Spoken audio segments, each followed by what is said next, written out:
আজকে তোমাদের আমি অনুষ্ঠান বাড়ির স্টাইলে ভেজ ডাল রেসিপি শেয়ার করব। অনুষ্ঠান বাড়ির ভেজ ডাল আমরা সকলেই খুব পছন্দ করি, তো বাড়িতে যদি বানানো যায় অনুষ্ঠান বাড়ির মতো ভেজ ডাল তাহলে কেমন হয়। তো আমার এই রেসিপিটা ফলো করে তোমরা যদি বাড়িতে বানাও তো অনুষ্ঠান বাড়ির থেকেও বেশি ভালো হবে। তো দেখো, আমি ভেজ ডালটা বানানোর জন্য প্রথমে এখানে অর্ধেকটা ক্যাপসিকাম কেটে নিলাম। ক্যাপসিকামগুলো ছোট ছোট করে টুকরো টুকরো করে কেটে নিতে হবে। টুকরো টুকরো করে কেটে নিয়েছি আমি।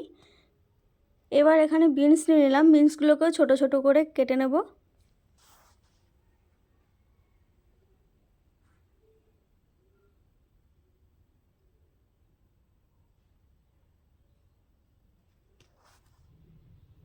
এইভাবে আমি সবগুলো কেটে নেব, ছোট ছোট করে কেটে নিয়েছি, দেখতে পাচ্ছ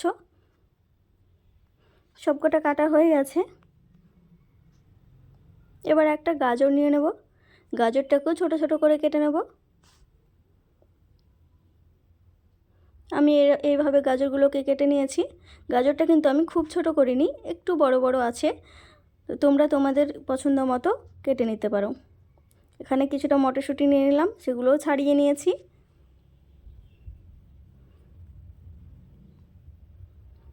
এখানে আমি একটা ফুলকপির অর্ধেকটা নিয়েছি, এই ফুলকপিটা আমি ছোট ছোট করে কেটে নেব। তো এখানে সবজি যে আমি যেগুলো দিয়েছি সেইগুলোই দিতে হবে তার তো কোনো মানে নেই, তোমরা কিছুটা কম বেশি করতে পারো। তোমাদের কাছে যদি আরও অন্য কোনো সবজি থাকে সেগুলোও দিতে পারো, আবার এগুলোর মধ্যে কিছু যদি একটা কম থাকে তাও দিতে পারো, কোনো সমস্যা নেই। তো কপিটাও আমি ভালো করে কেটে নিলাম ছোট ছোট করে। এবার সবগুলো ভালো করে ধুয়ে তুলে নিলাম।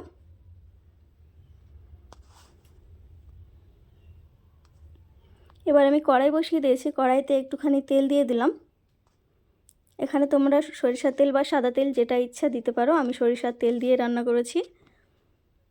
ফুলকপিগুলোকে দিয়ে দিলাম, একটু ভালো করে ভাজা ভাজা করে নিতে হবে। ফুলকপিটা ভাজা হয়ে গেছে, এবার উঠিয়ে নেব। আবারও একটুখানি তেল দিয়ে দেবো। একইভাবে গাজরগুলোও ভেজে নেব। এই সবজিগুলো আলাদা আলাদা করে ভাজতে হবে, সবগুলো কিন্তু একসঙ্গে ভাজা যাবে না, তাহলে কোনোটা ভাজা হবে আবার কোনোটা ভাজা হবে না। গাজর ভাজা হয়ে গেছে, আবারও একটুখানি তেল দিয়ে আমি বিনসগুলো ভেজে নিচ্ছি।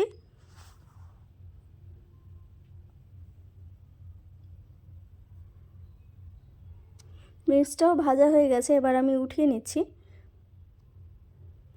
একটু তেল ছিল তার জন্য আর তেল আলাদা করে দিইনি, ওই অল্প তেলেই ক্যাপসিকামগুলোও ভেজে নিচ্ছি।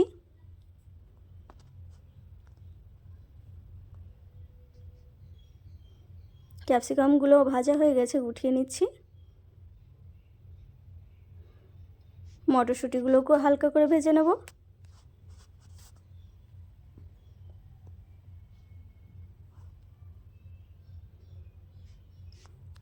আবারও একটু তেল দিয়ে দিলাম।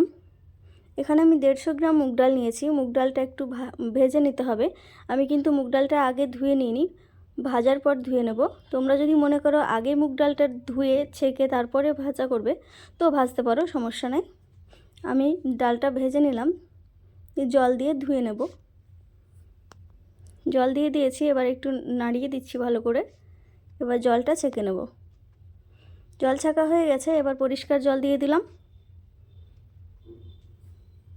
এবার ডালটাকে একটু ভালো করে নেড়ে দিচ্ছি।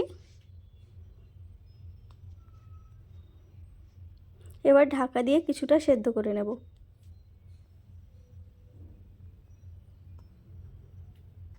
ডালটা আমার এখানে হাফ সেদ্ধ হয়েছে, ডালটা কিন্তু আমি পুরোপুরি সেদ্ধ করিনি, সবজির সঙ্গে আরও সেদ্ধ হবে, হাফ সেদ্ধই করতে হবে। এই সময় আমি ভেজে রাখা সমস্ত সবজি দিয়ে দিলাম। সবজিগুলো দিয়ে ডালটার সঙ্গে একটু ভালো করে নেড়ে দিলাম। এবার আমি একে একে মশলাগুলো দিয়ে দেব।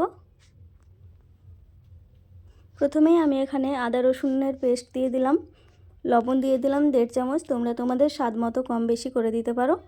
1 চামচ হলুদের গুঁড়ো, আর হাফ চামচ লঙ্কা গুঁড়ো দিলাম, আর একটুখানি জিরে গুঁড়ো। সবগুলো একটু ভালো করে নেড়ে দিলাম।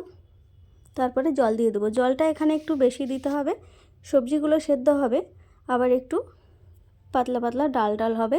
খুব বেশি ঘন হয়ে গেলে তো ভালো লাগবে না, তো সেই মতো জল দিতে হবে। আমি একটু বেশি জল দিয়েছি, দেখতে পাচ্ছ। এবার এখানে 3টে কাঁচা লঙ্কা কেটে দিলাম। এবার ঢাকা দিয়ে ভালো করে সেদ্ধ করে নেব।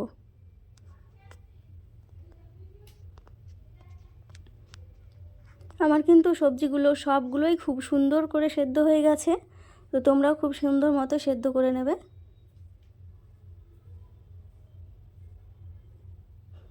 এবার আমি নামিয়ে নেব। আবারও কড়াইতে তেল দিয়ে দিচ্ছি।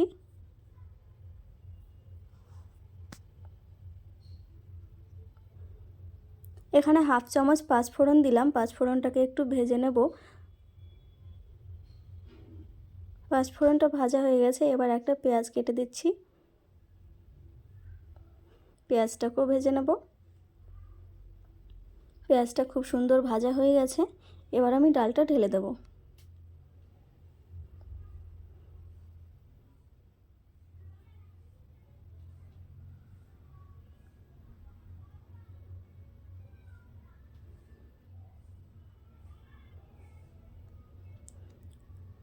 আবারও ডালটা একটু ফুটে উঠেছে।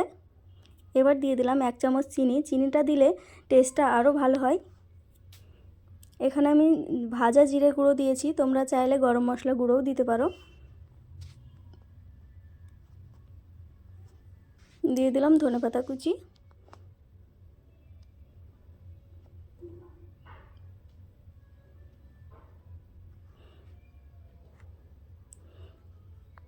এবার দিয়ে দেবো 1 চামচ ঘি। ঘিটা দিলে টেস্টটা অনেকটাই বেশি হয়।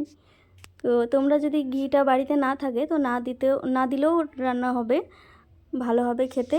তো তোমরা যদি বাড়িতে না থাকে তো না দিয়ে রান্না করো। আমার রান্না হয়ে গেছে, এবার আমি নামিয়ে নেব। আমি তোমাদেরকে রেসিপিটা খুব ভালোভাবে খুব সহজভাবে দেখানোর চেষ্টা করেছি। আমার এই রেসিপিটা ফলো করে যদি বাড়িতে বানাও তো অনুষ্ঠান বাড়ির চেয়েও কিন্তু অনেকটাই ভালো হবে খেতে। তো যদি ভিডিওটা ভালো লাগে লাইক কমেন্ট শেয়ার করো। আর আমার নতুন বন্ধুরা চ্যানেলটা অবশ্যই সাবস্ক্রাইব করে দিও। নতুন নতুন ভিডিও পেতে এই চ্যানেল কিন্তু অবশ্যই ফলো করতে হবে।